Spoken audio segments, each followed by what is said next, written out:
आज हम बात करने वाले हैं लाओ त्सु के बारे में। लाओ त्सु चीन के एक प्रसिद्ध दार्शनिक हुए। इन्होंने जो किताब लिखी है वो है ताओ ते चिंग। इस किताब के अंदर इतनी अच्छी अच्छी अमेजिंग टीचिंग के बारे में बात की गई है। अगर आप इसको जीवन में फॉलो करते हैं, अप्लाई करते हैं, तो आपके जीवन में परिवर्तन होगा। तो लाओ से कहते हैं कि जीवन में कभी फोर्स मत करो, जीवन के नेचुरल फ्लो को समझो। जैसे कि अगर आप नदी में तैर रहे हो और नदी में तैरते वक्त अगर नदी की विपरीत धारा में तैरोगे, विपरीत दिशा में तैरोगे, जो बहाव उसका आ रहा है उसके विपरीत दिशा में आप तैरते हो, तो आप जल्दी थक जाते हो, आगे नहीं बढ़ पाओगे, आपकी एनर्जी जाएगी। तो इससे क्या होता है कि हमें भी जीवन में यही अप्लाई करना चाहिए कि जीवन का जो फ्लो है उसके साथ चलो तो हम आगे बढ़ते हैं। लाओ से दूसरी बात कहते हैं कि जिस ताव को शब्दों में ना कहा जा सके वह असली ताव नहीं है। इसका मतलब ये है कि जो रियलिटी है वो लैंग्वेज से बड़ी होती है, किसी भी भाषा से बड़ी होती है, शब्दों से बड़ी होती है।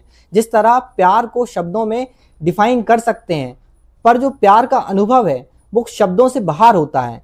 तो हमें हमेशा शब्दों में नहीं आना चाहिए, मतलब शब्दों में हर चीज़ को नहीं लेना चाहिए, कुछ चीज़ें अनुभव की जाती हैं। तीसरी बात लाओ से कहते हैं कि एफर्टलेस एक्शन लो।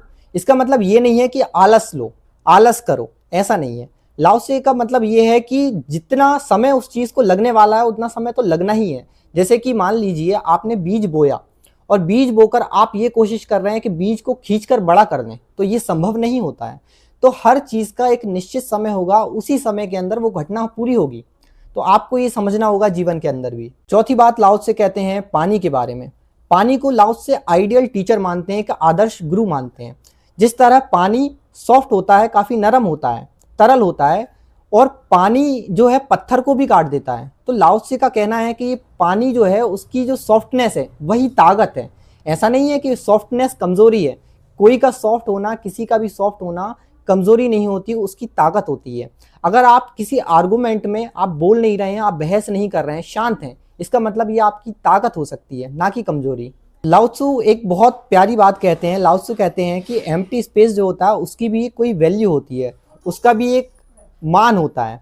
अब इसका मतलब ये है कि मान लीजिए आपका जो कप है, आप उसको कप क्यों कहते हैं या कप की वैल्यू क्यों देते हैं? जो उसकी मिट्टी है चारों ओर की उसकी वजह से, या उसका जो खालीपन है उसकी वजह से। तो लाओ त्सु कहते हैं जो खालीपन है उसकी वजह से कप की वैल्यू है। ये बात पहले मैंने भी नहीं सोची थी, उनकी बात को पढ़कर ही समझ में आया। और लाओ त्सु कहते हैं अगर हमारा घर है तो घर के तरफ जो घर है, घर हम उसको क्यों बोलेंगे, या घर यूजफुल क्यों है, उपयोगी क्यों है? उपयोगी इसलिए है क्योंकि जो उसकी दीवार है उसकी वजह से नहीं, जो उसके अंदर का खाली स्पेस है उसकी वजह से। तो लाओ त्सु एक बहुत प्यारी बात समझाना चाहते हैं इसी कॉन्सेप्ट से। लाओ त्सु कहते हैं कि अगर आपका मन, जो माइंड है, ये खाली नहीं रहेगा, एम्प्टी स्पेस नहीं है, जैसे मान लीजिए इसके अंदर ईगो है, स्ट्रेस है और बहुत सारी अलग अलग चीज़ें हैं आपके माइंड के अंदर, तो आपको क्लियरिटी नहीं आती, आपको विजडम नहीं आता। तो यही चीज़ लाओ त्सु बताते हैं। लाओ त्सु अहंकार के बारे में और डिज़ायर के बारे में एक बहुत प्यारी बात बोलते हैं।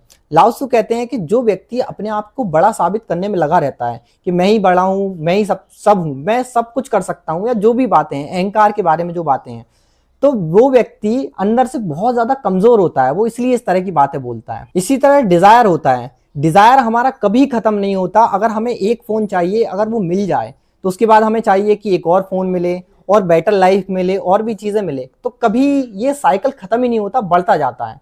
सो आज हमने लाओ त्सु के बारे में ये बातें करी। आप बताइए कैसी आपको ये बातें लगी हैं। सो इस वीडियो को देखने के लिए बहुत बहुत शुक्रिया। मिलते हैं नेक्स्ट वीडियो में।